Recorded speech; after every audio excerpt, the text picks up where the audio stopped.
Quisiera que, por favor, Joana, me colocara unas imágenes ahí atrás, por favor. ¿Cuántas madres o mujeres viven una situación así? O van a su oficina, trabajan y llegan a la casa y tienen que cocinar, lavar, atender el hogar. ¿Cuántas? Solamente 4. ¿Quiere decir que las otras no hacen nada? Ah, no, entonces sí hay bastante. Quisiera que colocara las otras imágenes, por favor. ¿Cuántos hombres también viven una situación similar? No solamente me estoy refiriendo a los que trabajan en la computadora, en oficina como yo, o hacen home office como yo, sino cualquier otro trabajo secular. 9, 10 horas, 12 horas, y están así acelerados, ansiosos, apurados. Y casi siempre nosotros, hoy día, y yo siempre digo que en Santiago, no sé por qué, o acá en Chile, el tiempo es algo que falta, ¿sí? Nosotros lo calculamos, cronometramos, agendamos y de verdad siempre queda algo por fuera por hacer. Vivimos una vida llena de mucha ansiedad, mucho estrés, mucho ajetreo y siempre descuidamos muchísimas cosas de Dios, familiares, relacionales, personales, amistades, por tratar de lograr y alcanzar objetivos, ¿sí? Objetivos terrenales. Hay un dicho que dice que sin sacrificio no hay victoria y a veces sacrificamos cosas que verdaderamente no valen la pena. Estamos hablando de una serie que se llama... ¿Mujeres qué? Ah, sí, las mujeres ahí, mujeres poderosas de la Biblia. Y hemos estado hablando y hemos hablado de 2 mujeres que han impactado mucho la vida de las personas. En primer lugar hablamos sobre Débora, ¿cierto? Débora, una mujer dirigida por Dios, una de las gobernantes del pueblo de Israel. Yo leí un poco sobre la historia y me parecía peculiar porque Débora gobernaba debajo de una palmera. No estaba ahí así como el Palacio de la Moneda, una Casa Blanca, un palacio de Buckingham, no. En un sitio donde Dios daba dirección y daba palabra. Veamos diferentes historias acerca sobre ello, una mujer que era dirigida por Dios. Y en la segunda oportunidad, o en el segundo tema, hablamos de ¿quién? De la Tsunamita, una mujer de fe. Una mujer que demostró su fe y su devoción, su hospitalidad, su atención al siervo de Dios, honrando y glorificando a su vez ¿a quién? Al Señor mismo. Hoy vamos a hablar, quisiera que proyectáramos una imagen. Vamos a ver si alguien sabe de quién vamos a hablar hoy. ¿De quién? De Marta, exacto, correcto. Todos conocemos a Marta. Yo tengo una tía, o unas tías mías allá en la iglesia de Venezuela, que cuando uno llegaba a su casa, tía, bendición, ¿cómo estás? Aquí como Marta. Estaba en modo oficio, lavando, planchando, haciendo diferentes cosas. Y yo siempre he dicho que Marta, hay una mala conceptualización acerca de ella. Porque Marta siempre estaba, ¿qué? Afanada y ocupada con los quehaceres del hogar. Y hoy el tema del que vamos a hablar es Marta, una amiga de Jesús. ¿Han pensado acerca de eso? ¿O nunca llegaron a imaginarse a Marta de esa manera? Siempre la hemos imaginado como una persona afanosa. Para los que no conocen o no han escuchado de Marta, hay una pequeña descripción aquí en el fondo, que dice que Marta vivía en una aldea de Judea llamada Betania. Aproximadamente 15 estadios, lo que equivale a 3 metros de Jerusalén, de la capital. Era la hermana mayor, se creía que era la hermana mayor de María y de Lázaro. Era una mujer muy hospitalaria, pero una mujer muy afanosa, muy ajetreada, siempre preocupada porque todo en el hogar estuviera en su santo lugar. Y el primer tema, el primer título que vamos a abordar es Viviendo en afán, para los que están tomando apuntes. Y vamos a ubicarnos en Lucas capítulo 10, versículo 38, que es la primera parte donde vamos a conocer o donde Marta entra en escena en la historia bíblica.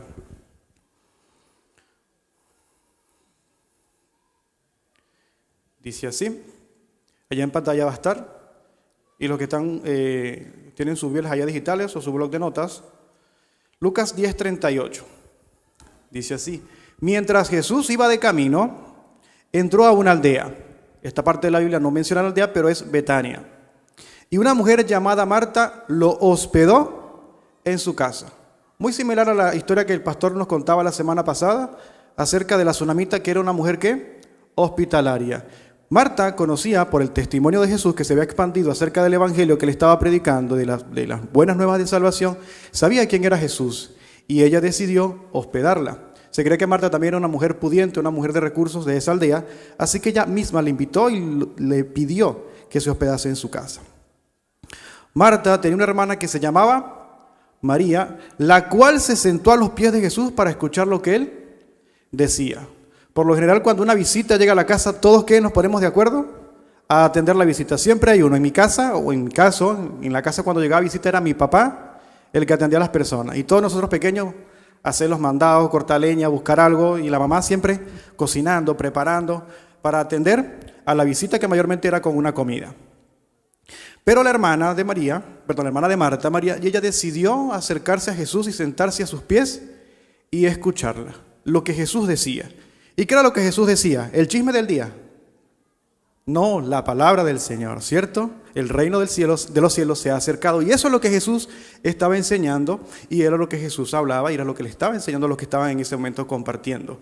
No dice la cantidad de personas que había, pero nosotros siempre entendemos que Jesús siempre andaba con 12.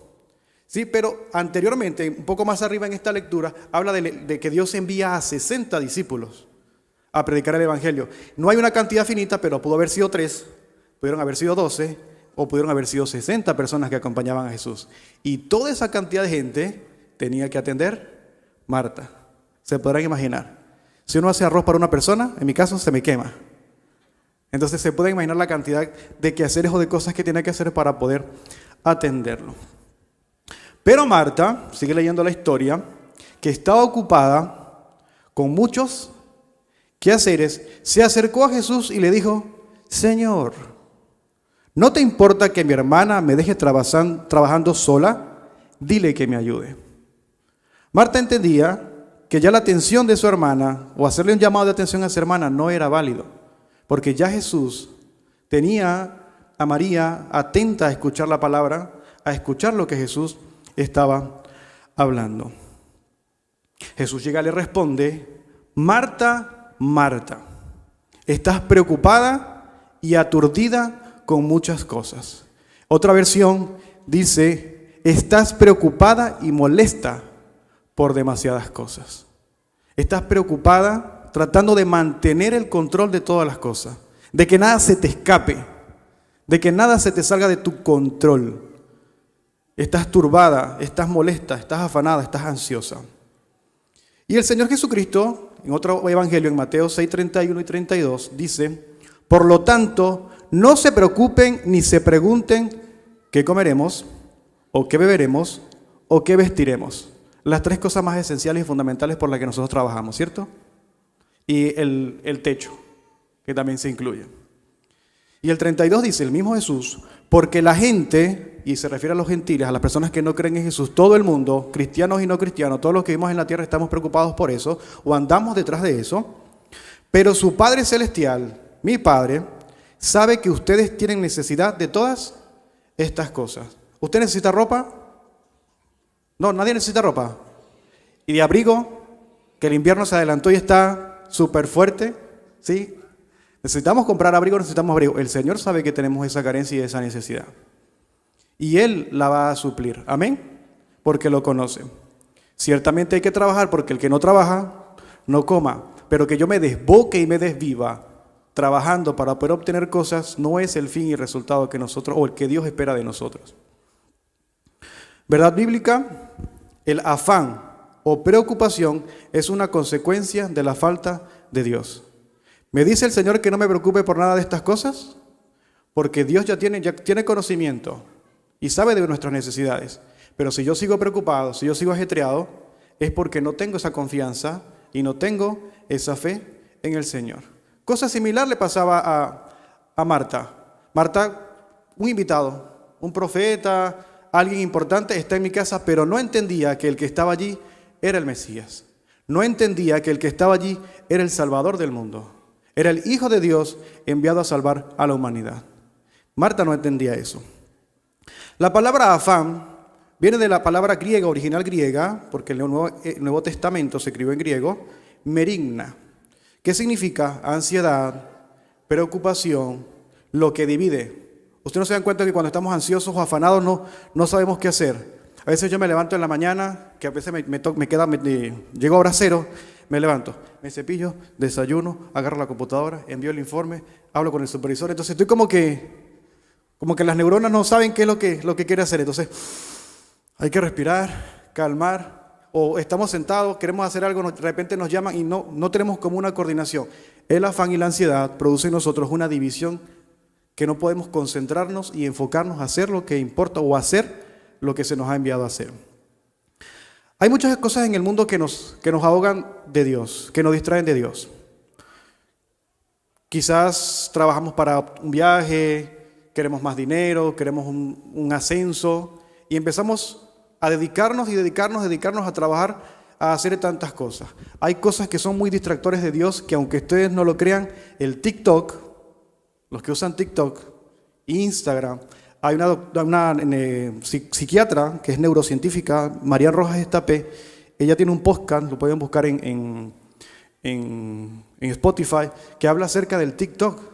Y dice cómo las personas hacer esto, genera una sensación como de paz y de tranquilidad. Yo tengo una compañera de trabajo, o tenía mi anterior trabajo, que ella cuando estaba estresada, pelaba por el Instagram. Cuando ella se sentía calmada, dejaba el Instagram y continuaba trabajando. Volvía a tener como esa crisis de ansiedad, pelaba por el Instagram. Y en vez de orar o buscar a Dios, porque ella no conocía al Señor, ¿qué hizo? ¿Peló por qué? Por el Instagram o por un distractor, por alguna red social que le puede producir endorfina, que es una hormona que produce tranquilidad, produce felicidad. Y dentro de las iglesias, también los cristianos o las personas que servimos nos produce o llegamos a un punto de afán. Y el Señor ciertamente nos ha enviado a que con nuestro don, para los que han visto la ruta de crecimiento, Dios siempre da un don a cada uno para servir a la congregación, para crecer en la congregación, empezamos a cargarnos de cosas dentro de la iglesia y servir. Yo nací y me crié en un hogar cristiano y hubo una temporada en mi vida donde yo vivía prácticamente en la iglesia y en la casa del pastor. Yo en mi casa no vivía. Y me la pasaba todo el día, toda la noche ya en la casa del pastor y yo llegaba súper estresadísimo como si fuera un trabajo. No es malo porque el trabajo en el Señor no es en vano y tiene su recompensa, pero estaba haciendo, no estaba orando, no estaba leyendo la Biblia, sino que yo creía que por hacer obras en la iglesia, ayudando al pastor, ayudando a la congregación, acomodando las sillas, cosa que no es malo, pero me estaba enfocando en activismo. Me estaba enfocando en hacer actividades dentro de la iglesia. Un hermano me contaba que se inscribió aquí en Ruta de Crecimiento, Matrimonio, Taller de la Ira, no sé si está en estudio bíblico, y decía que se sentía un poco cargado, porque estaba atendiendo todas las cosas. No está mal porque es crecimiento, pero eso no es lo que Dios quiere. Dios quiere que tú tengas una relación y una vida íntima con Él. Ciertamente eso te puede ayudar, pero te vas ¿a qué? A cargar, a sobrecargar. Ahora pregunto, ¿activismo en la iglesia o vida en Cristo? Creemos que puede ser lo mismo, pero es netamente diferente. La Biblia dice que esto no es por obra para que nadie se gloríe. Todo lo que yo haga en la iglesia está bien, será recompensado, pero no me garantiza la salvación. Me puede dejar descargado más bien. Me puede dejar más bien perturbado, cansado, o puedo hacer el trabajo en el Señor, o que el trabajo dentro de la iglesia, que me gusta hacer, ya llega a un punto donde me aburre, donde me cansa. Lo hago de mala gana. Y al Señor hay que hacerlo con excelencia, con alegría. Continuando hablando acerca de la ansiedad y del ajetreo y esas cosas que nos preocupan, Filipenses 4:6, el apóstol Pablo dice, no se preocupen por nada. Que sus peticiones, importante, una oración, sean conocidas delante de Dios en toda oración y ruego. Es decir, yo oré hoy y no vuelvo a orar. ¿Es eso? No, oración y ruego es constante, orar sin cesar. Con acción de gracia, no puro pedir, hermanos, hay que dar gracias a Dios en todo y por todo. Amén. Y que la paz de Dios, qué hermosa palabra, que sobrepasa todo entendimiento, no está a conocimiento humano, no está para entenderlo ni para comprensión, guarde sus corazones y sus pensamientos en Cristo Jesús. Qué hermosa palabra del Señor.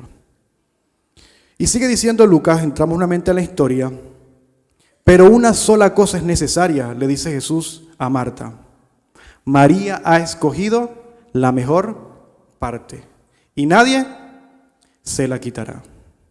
Otra versión dice, pero solo hay algo realmente importante. ¿Y qué es eso realmente importante? Segunda Corintios 4:18, no está ahí, pero lo pueden anotar. Dice, no mirando nosotros las cosas que se ven, sino las que no se ven. Pues las cosas que se ven son temporales. Otra versión dice pasajera.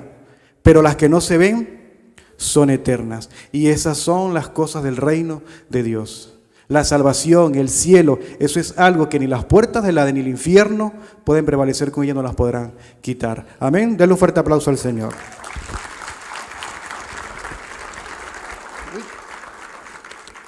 Tiene mucha agua.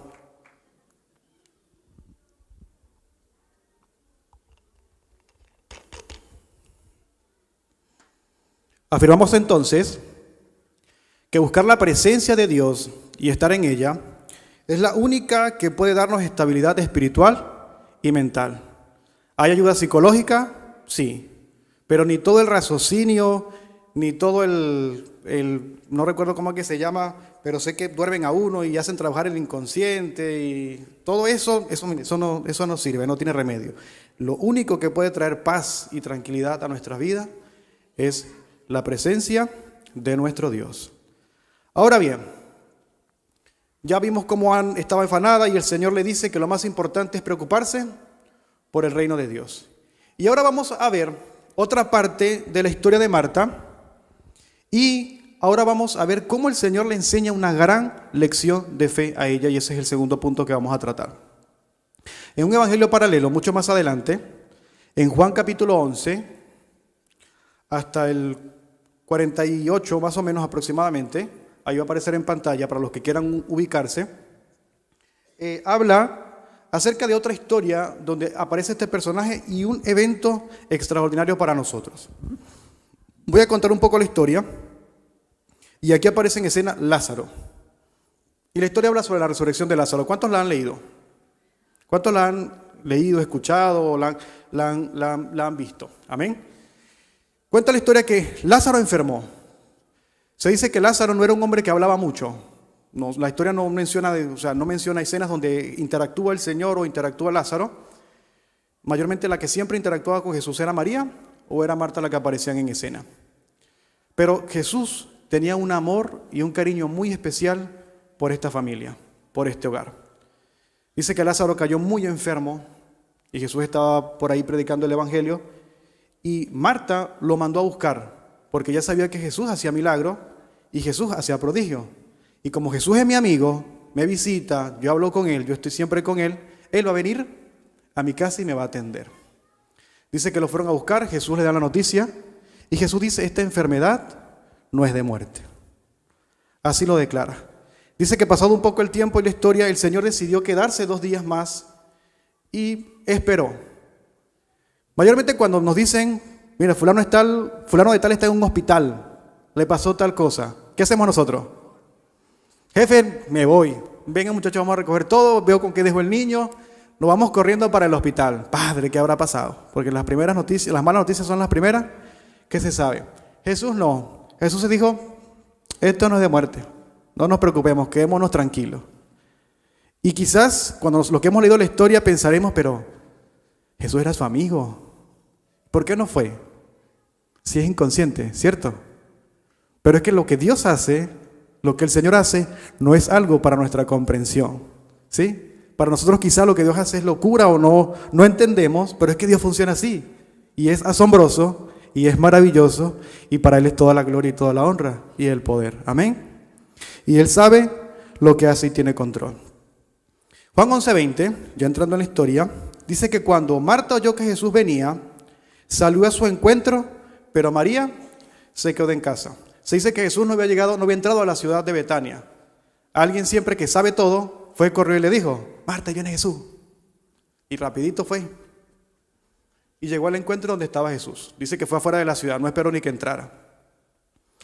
Él llegó a su encuentro y le dice, Marta le dijo a Jesús lo siguiente, Señor, me imagino que con lágrimas, que con dolor, con ese sufrimiento de la pérdida de saber que su hermano estaba muerto, si hubieras estado aquí, mi hermano no habría muerto.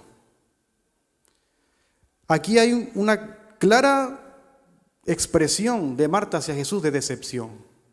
porque yo sé que tú eres Cristo que sana, que tú haces milagros, y yo te mandé a buscar.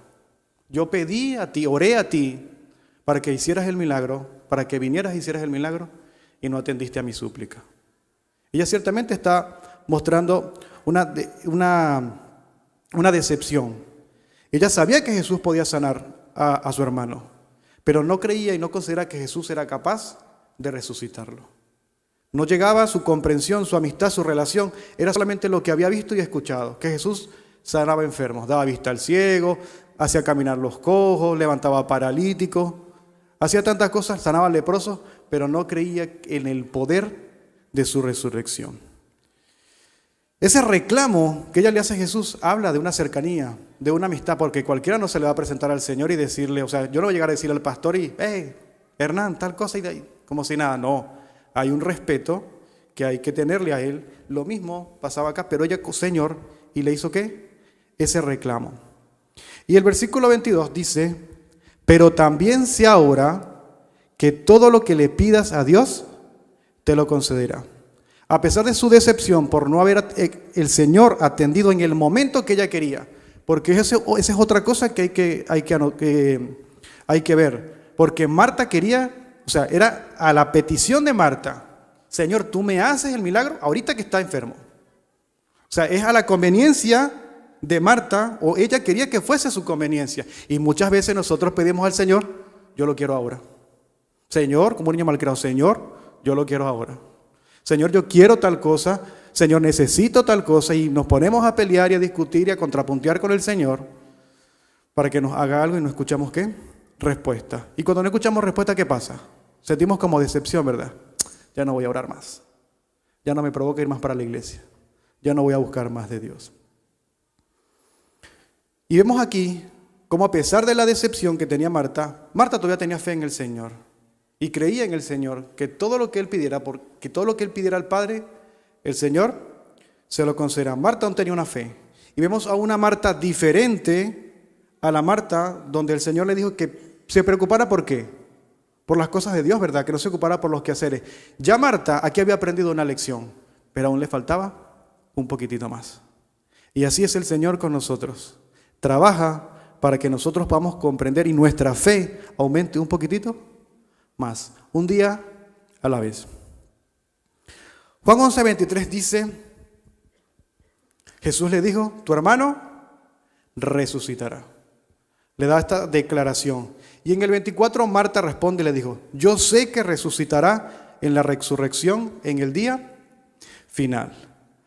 Marta entendía que Lázaro, su hermano, iba a resucitar en el día postrero, porque había una corriente, los fariseos, que era la corriente religiosa de ese entonces, donde ellos enseñaban que en los postreros días iba a resucitar ¿qué?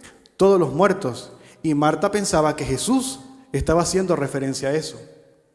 Y además, como dije anteriormente, no consideraba que iba a resucitar a Jesús. A lo mejor Marta pensó que la estaba consolando, le estaba dando una palabra de aliento. Yo nací en un hogar cristiano, de iglesia, y cada vez que íbamos a un velorio cristiano, esta era una de las lecturas principales.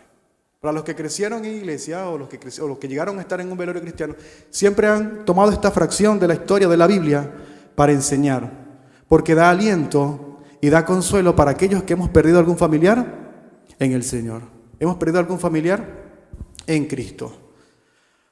Marta lo vio más bien como un consuelo, pero Jesús da una declaración sumamente poderosa en el versículo 25, y es algo que quiero que hoy usted se lleve grabado en su memoria, anóteselo y apréndaselo, y que sea parte de su vida.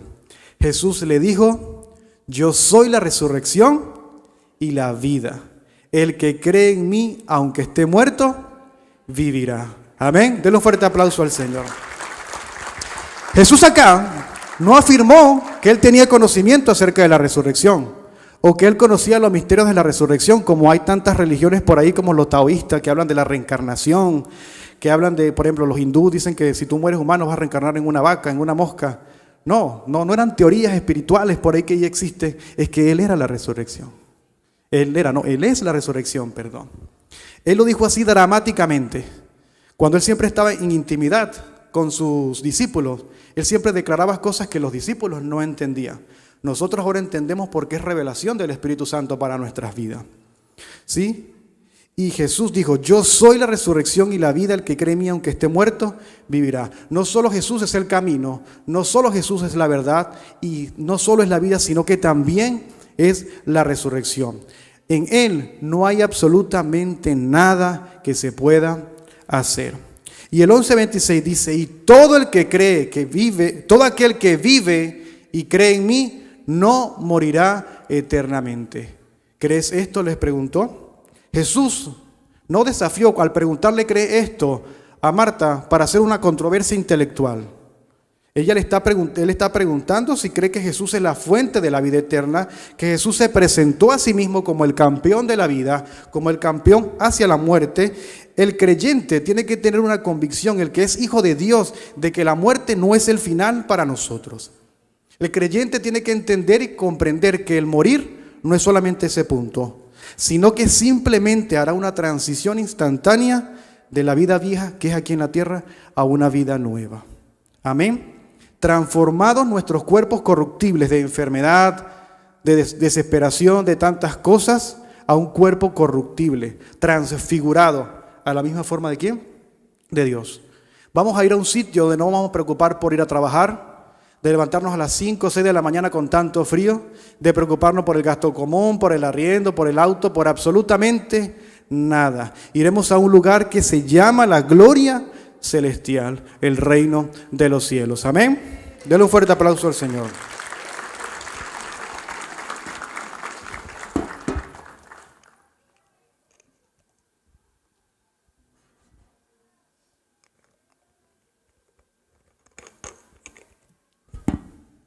Me disculpan, pero esta vez siento la garganta un poco más seca.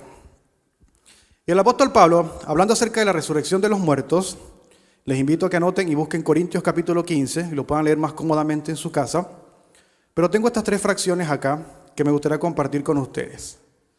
Dice 1 Corintios 15:20. Pero el hecho es que Cristo ha resucitado de entre los muertos, como primicia de los que murieron, pero de los que murieron en Cristo. Porque así como la muerte vino por medio de un solo hombre, también por medio de un solo hombre vino la resurrección de los muertos. Pues así como en Adán todos mueren, también en Cristo todos serán vivificados. Esto es acerca de la resurrección de los muertos en los futuros días. Hay un predicador evangelista británico del siglo XIX que dijo la siguiente frase que me gustó bastante, se llama Charles Spurgeon. Dice así: los que creen en Jesucristo aparentan morir, pero aún así viven. Ellos no están en la tumba, están por siempre con el Señor. No están inconscientes, están con el Señor en el paraíso. La muerte no puede matar al creyente, solo puede llevarlo a una forma más libre de vida. Y otra frase dice: la muerte para el malvado, para el que no cree en Cristo, es el rey de los terrores. Para el justo, para el que cree en Cristo, es el comienzo de la gloria. Y aquí, en Tesalonicenses, el apóstol Pablo habla acerca de esto diciendo así, relacionado a los eventos futuros que van a pasar cuando Cristo venga en gloria. Así como, 1 Tesalonicenses 4:14 dice: así como creemos que Jesús murió y resucitó, así también Dios levantará con Jesús a los que murieron con Él. Murieron en Él.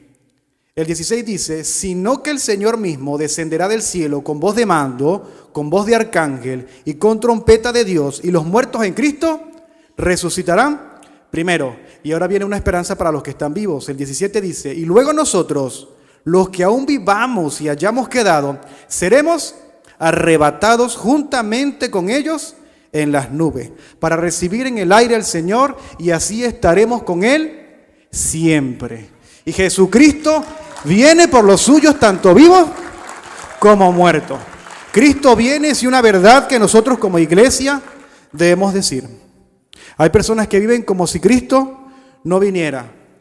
Y hablando acerca de esto me pareció muy curioso, porque me puse a ver un podcast ayer que una periodista entrevistaba a un pastor y le preguntaba, ¿qué tal si yo espero mi lecho de muerte para arrepentirme? Y él decía, no todos tienen el privilegio de estar en el lecho de muerte, porque hay personas que mueren instantáneamente. A mí me pareció curioso la palabra que dijo, los que están postrados en una cama son privilegiados, porque tienen la oportunidad de pedir perdón. Hay gente que va manejando y de repente un auto le dio tiempo. Hay gente que se queda sentada en micro, en auto o en la casa y le da un SB y ahí mismo quedan dormidos y mueren. Tuvieron la oportunidad. No esperemos caer en un lecho de muerte para arrepentirnos y darle nuestra vida a Cristo. Porque la esperanza está para el que cree. No esperando la oportunidad. Juan 11:26, continuando la historia, dice el Señor, y todo aquel que vive y cree en mí, no morirá eternamente. ¿Crees esto? Jesús no desafió a Marta. La pregunta que él quiso hacerle no era para desafiarla, era para ver cuál era su respuesta. Y no era para ver si creía o no creía, sino que solamente el Señor quería que ella comprendiera y entendiera, o que comprendiera o aceptara que solamente hay que creer. Pregunto ahora entonces, ¿crees que Jesús es la resurrección y la vida? ¿O todavía tienes ahí duda? Créalo, hermano, que Jesús es la única esperanza. Juan 11:27, ella le responde al Señor de esta manera, sí, Señor, yo he creído que tú eres el Cristo, el Hijo de Dios, que has venido al mundo. Yo he creído, ese pronombre posesivo, yo, es enfático.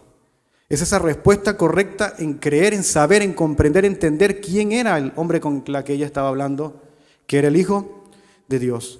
Pablo en Filipenses 1:21 dice una palabra que marca algo importante para los cristianos y creo que es algo que debemos decir nosotros, que dice, porque para mí el vivir es Cristo y el morir es ganancia.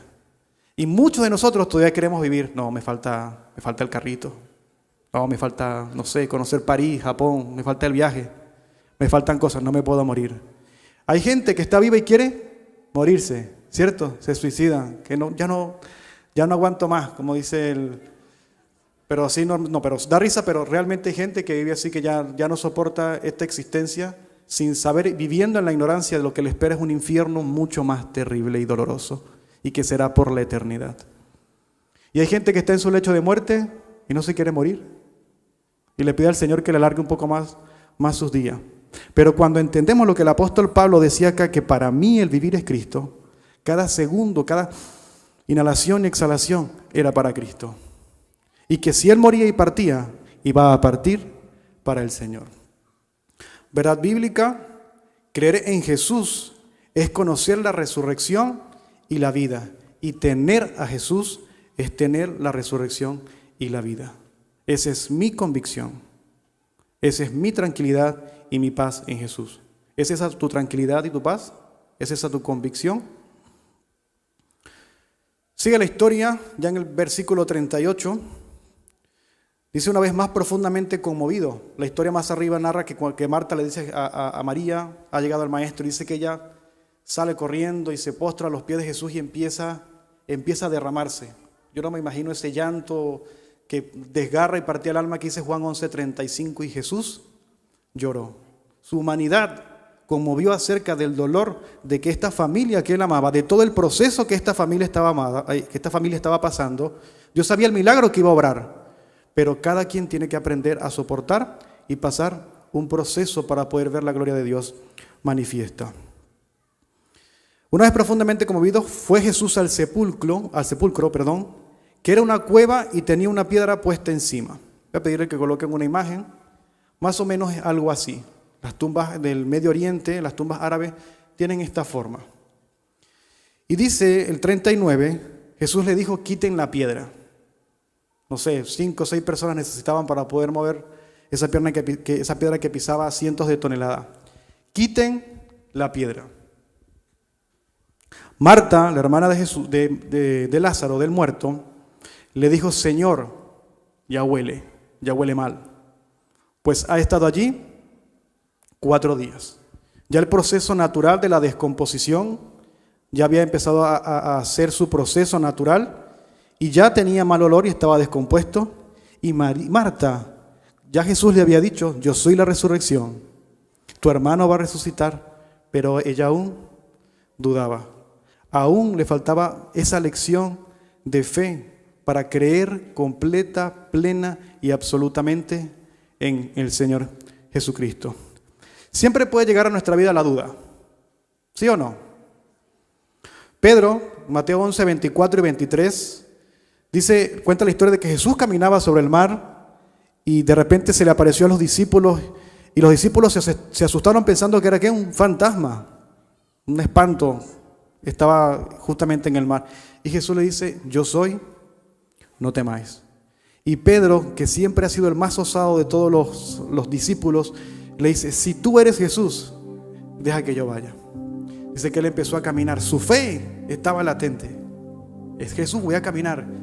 Empezó a dar los primeros pasos. Caminando sobre no sé cuánto, 200, 300 metros sobre el nivel de profundidad. Y estaba caminando paso a paso. De repente el mar embravecido, las olas, lo empezaron a distraer de ir ¿hacia dónde? Hacia el frente donde estaba Jesús. Y eso fue la duda que vino a él. Marta estaba teniendo lo mismo. Una duda acerca de lo que Jesús iba a hacer. Y Jesús llega y le dice nuevamente, alentándola: ¿no te he dicho que si crees verás la gloria de Dios? El Señor nos dice a nosotros que si le creemos, así como la canción que cantaba las pastoras, que Él es asombroso. Milagros puede hacer, milagro ha hecho en mi vida. Yo sé que milagro ha hecho en sus vidas, en las vidas de cada uno de ustedes, y seguirá haciendo. Él nos dice a nosotros que si creemos, veremos la gloria de Dios. Jesús era totalmente capaz de hacer cualquier milagro sin la fe de María y sin la fe de Marta. Pero ellas, si no comprendían lo que realmente Jesús quería hacer, se iban a regocijar del milagro que Jesús estaba por hacer y no iban a entender todo el proceso maravilloso que Dios quería hacer, que estaba preparando, que estaba actuando, que estaba haciendo en ello. Se perderían la gloria de trabajar junto con Dios. Porque muchas veces creemos que el resultado de lo que obtenemos es ¿por qué? Por nuestro esfuerzo. Lo hemos orado al Señor, le hemos pedido al Señor y estamos haciendo lo que dice la Escritura: la fe sin obra es muerta. Entonces estamos haciendo la obra y pidiendo al Señor. Y cuando llega el resultado, ¿qué decimos? No lo hice yo. Y dejamos al Señor, ¿qué? A un lado. Y a veces no recibimos aquello por el cual el proceso estamos pasando, la enfermedad o la dificultad que estamos pasando, porque no hemos entendido que ahí está Dios. Creemos que caminamos solo. Creemos que no hay salida y desesperamos. Y el Señor está ahí, quiere que comprendas que Él está ahí y que su plan es siempre bueno para que nosotros seamos agradecidos. Marcos 9:23 dice: Jesús le dijo: si puedes creer, al que cree, todo le es posible. Solo hay que creer. La gloria es solo de Dios y la gloria Él no la comparte con nadie. Pero a Él le gusta manifestar su gloria. Si leemos la Biblia desde el Génesis, en la creación hasta el Apocalipsis, vemos la gloria de Dios manifestada en siglos y en siglos. Él dijo: yo soy ayer, hoy y siempre. Y si Él está aquí con nosotros, y si tú le crees a Él, Él va a hacer ese milagro. Juan 11:41 dice: entonces quitaron la piedra. Y Jesús, levantando los ojos a lo alto, dice que la oración tradicional en alabanza y adoración al Señor era levantar las manos y mirar al cielo, y dijo lo siguiente: Padre, te doy gracias por haberme escuchado. Ya el Señor se había apartado anteriormente a orar y a pedir, ya esa intimidad, esa comunión con Dios. Y hay 4 pasos importantes o 4 pasos intencionales que Jesús utilizó para fortalecer la fe de Marta y darle esta lección. Y son 4 pasos que el Señor hace con nosotros. El primero, Jesús le dio una promesa: tu hermano resucitará. ¿Cuándo? En este momento. Segundo, Jesús atrajo la atención a sí mismo: yo soy la resurrección. 3, Jesús llamó a confesar su fe: ¿tú crees esto? Y cuarto, Jesús llamó a actuar con fe. Quita la piedra. ¿Qué piedra hay en tu vida que no permite obrar la mano de Dios?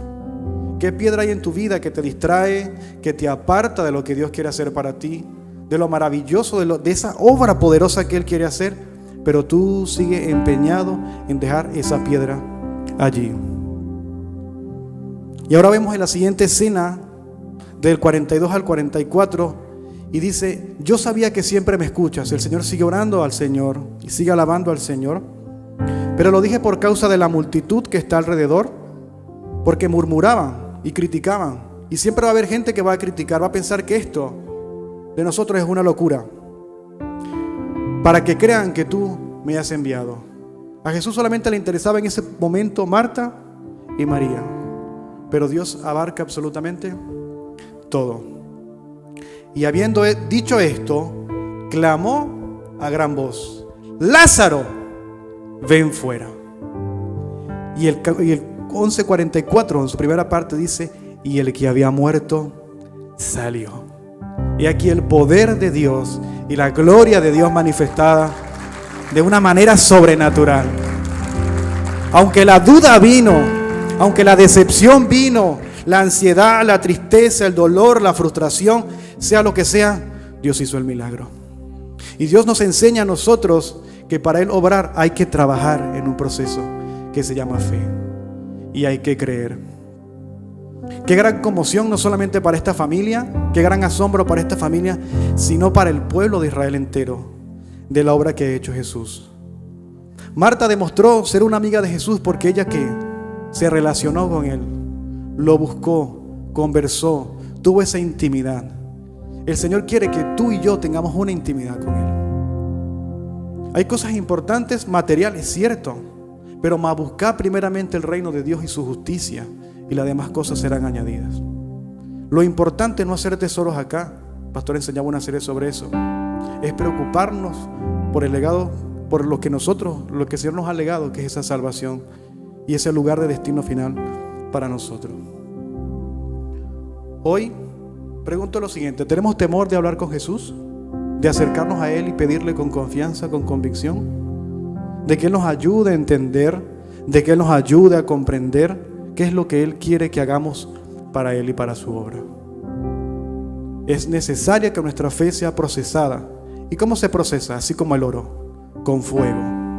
Si usted está pasando una prueba, una dificultad, una enfermedad, una situación, siéntase gozoso, hermano, porque usted es el amado de Dios.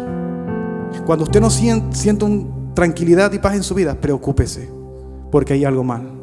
Cuando usted sienta que las cosas se le cierran, las puertas se cierran, las cosas no salgan bien, el dinero no entre, haya algo en su vida, ahí hay que ver: oye, Dios está obrando en mí, para que yo pueda creer que Él es mi sustento, que Él es mi proveedor, para que yo crea en Él. Y es necesario creer, y esto es para el que cree. Y es necesario, hermano, que nos acerquemos a Dios. La Biblia dice que aquel que se acerca a Dios crea que le hay y es galardonador de lo que le busca, de esa recompensa maravillosa. Y lo mejor, hermano, es la salvación. No hay otra cosa. No hay nada mejor que la salvación que Dios puede dar a nuestra vida. Porque quizás, gloria al Señor, no tenemos, o en medio de la enfermedad, Dios nos sana a un pariente que tenemos enfermo, que pasó muchas veces con mi abuela. Nosotros la iglesia clamó al Señor para que mi abuela se levantara. Tenía yo 14 años, 5 y 6 iglesias orando por ella. Y mi abuela era joven, tenía 50 y pico de años, 50, 60 años. Y Dios no quiso sanarla del cáncer. Y vamos a renegar de Dios. Pero ¿cuál es nuestra paz para nosotros? De que un día la volveremos a ver. Y esa es mi convicción y es la paz que yo tengo. ¿Tienes tú esa convicción? Vamos a dar gracias al Señor. Bendito Dios, quiero darte la gloria y la honra a ti, Señor, porque tuya es, Señor. Tú eres maravilloso, Señor. Tú has demostrado, Señor, ser Dios Todopoderoso, aquel que hace milagros y prodigios, Señor. Padre, no sé qué estoy pasando, no sé qué está pasando, Señor, muchas situaciones y mucha vida de las personas, pero yo sé que tú te estás obrando, Señor, estás glorificando, Señor, te estás moviendo en medio, Señor. Es importante y es necesario que creamos en nosotros una paciencia y una confianza y una constancia para ver el milagro de Dios, para ver lo que Dios va a obrar en nuestra vida, para que Dios alcance las almas en nuestra familia, para que Dios restaure vida, para que Dios restaure matrimonios, para que Dios, Padre, levante, Señor Dios Todopoderoso, en medio de la congregación lo que sea necesario, Señor. Toma mi vida, Señor. Usa mi vida, Señor. Padre, ayúdame a acercarme más a ti, Señor. Y que la iglesia, Padre, el que esté escuchando este mensaje pueda acercarse más a ti, Señor. Y buscar de tu presencia, Señor. Buscar de tu verdad. Y creer de corazón, Señor, de que tú eres Dios. De que tú lo puedes hacer y lo puedes lograr. Bendito seas, Dios. Si alguien en este lugar no ha creído en Jesús, yo le extiendo la invitación. Y que me acompañes en una oración que voy a hacer. Señor Jesús, en esta hora y en este momento, quiero entregarte mi vida a ti. Ya no quiero vivir en desobediencia y en ignorancia. Y quiero creer en que tú eres la salvación, para que tú puedes obrar en mi vida. Transfórmame, cámbiame. Séllame con tu Espíritu Santo y ayúdame, Señor, a caminar una vida en rectitud y una vida en santidad. Inscribe mi nombre, Señor, en el libro de la vida. No lo borres nunca, Señor. Y ayúdame a permanecer en ti hasta que yo muera o tú vengas, Señor. En el nombre de Jesús. Amén y amén. ¿Alguien ha hecho esa oración? Dios le bendiga. Dios le bendiga. ¿Alguien más? 3, 4. ¿Alguien más? Que no veo por acá por la luz. 4 personas, hermanos. Denle un fuerte aplauso al Señor. Hay fiesta en el cielo, porque el Señor ha extendido y ha dado su misericordia. En la parte de afuera están unos hermanos que tienen una polera que dice Grupo de Conexión. Si nos visitas por primera vez o eres cristiano, y los que han aceptado al Señor pueden ubicarse en la parte de afuera. Ellos le van a dar una tarjetita, ellos van a introducirlo dentro de la iglesia para que hagan vida activa dentro con nosotros. Dios les bendiga, Dios les guarde y que la paz del Señor sea con todos ustedes.